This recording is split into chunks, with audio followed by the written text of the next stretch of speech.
Hello my darlings, I am here in Melbourne getting ready to work on the next series of slides for you, and I have been making videos all morning, and so I decided to just kind of do this one off the cuff and we'll see how it goes. Please let me know how you feel about this format or if it's too distracting that I'm doing this outside. But today I just want to talk to you about the areas of business. This is going to be a refresher for anybody that was in my last webinar, but we'll go into a little more depth about what this means. So there are really 4 areas of business that we're going to talk about throughout the next term of Six-Figure Freelancers, right? We're going to talk about really marketing, which is knowing your audience and what they need and knowing how to talk to them. That's marketing. And sales, which is really converting that connection that you make at the marketing level and turning somebody into a client. So creating enough value and expressing enough value that somebody wants to work with you. That's sales. And the conversation and the bidding process. Then there's operations, there's the doing the work and the getting paid and the accounting and all of that sort of stuff. And then there's kind of everything else, and that's legal and financial, a few other things. And we're not going to spend a lot of time there because it's typically not a big problem for freelancers. So what I really want to talk about today is how to identify which parts of your business needs your attention first. So it's a really funny thing, and I may have mentioned this in a previous video, so I apologize if I am repeating myself. But oftentimes I will talk to a freelancer who isn't getting great results in their business. And their first instinct, and actually this is not just freelancers, it's a lot of different people, but the first instinct is always to go, well, I need to refine my craft, I need to get another degree, I need to learn more skills, I need to do this or that. Guys, it's probably not about your skill level. It's rarely that you're not good at what you do, in my experience. I've met a few people that it's like, oh, I'm not sure if that's what you should be doing. But typically, it's not about your skill level.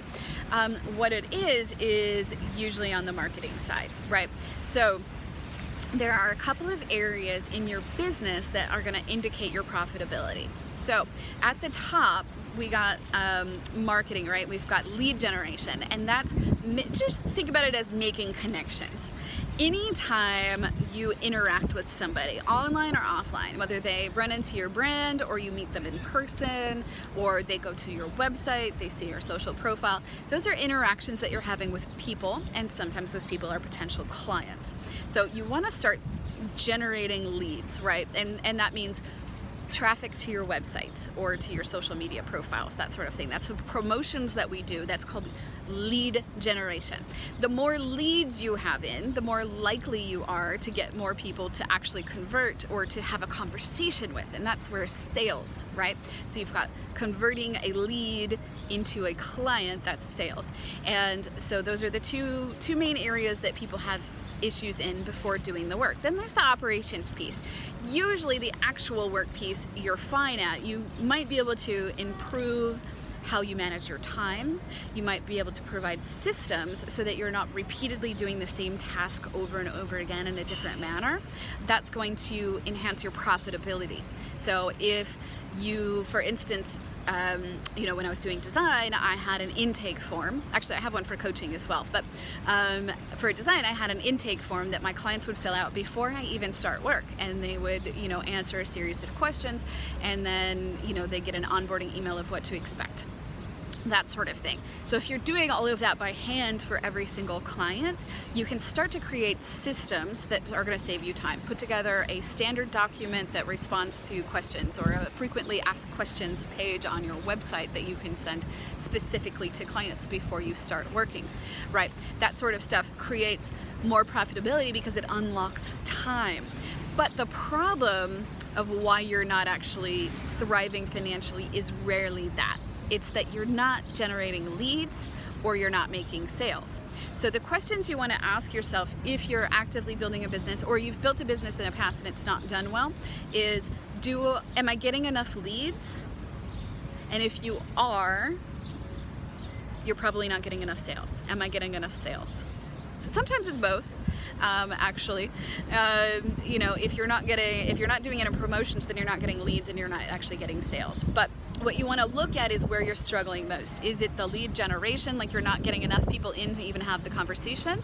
Or are you getting a lot of people that are interacting with you or your brand, but you're not able to close the deal, right? So if you get, let's say 10 people a week contact you about your services, whatever services you offer, and none of them are working with you, then you need to start focusing on sales, right? Because you're getting enough interest. What you're doing on the marketing aspect is working, but you're not closing the deal, which means you've got a problem with sales. This is something that I've struggled with personally. That's where I struggle. And I think it's partly because I'm an introvert. Believe it or not, I know nobody believes it, and I know none of you are gonna believe it because I'm making these videos for you and I'm having fun, but it's just me and a camera, right?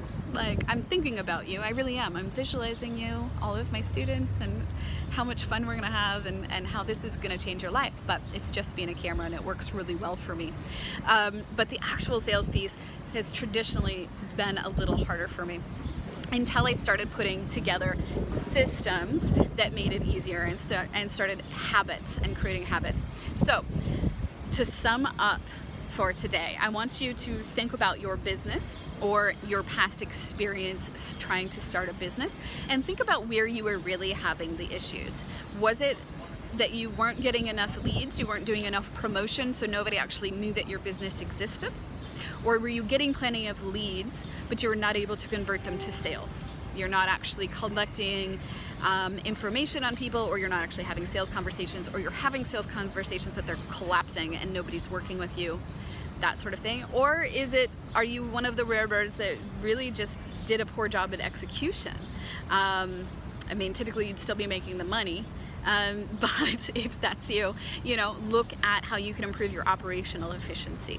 So I want you to today just think about the area where you have struggled most in the past, or where you feel like you might struggle most and need the most help, and then post about it in Facebook. Just let me know which area you've had the hardest time with consistently, or that you're most intimidated by if you've not done this before. And that way, when we move forward into future modules, I know how to spend a little extra time for you guys. All right, so let me know how it goes. I'll see you soon.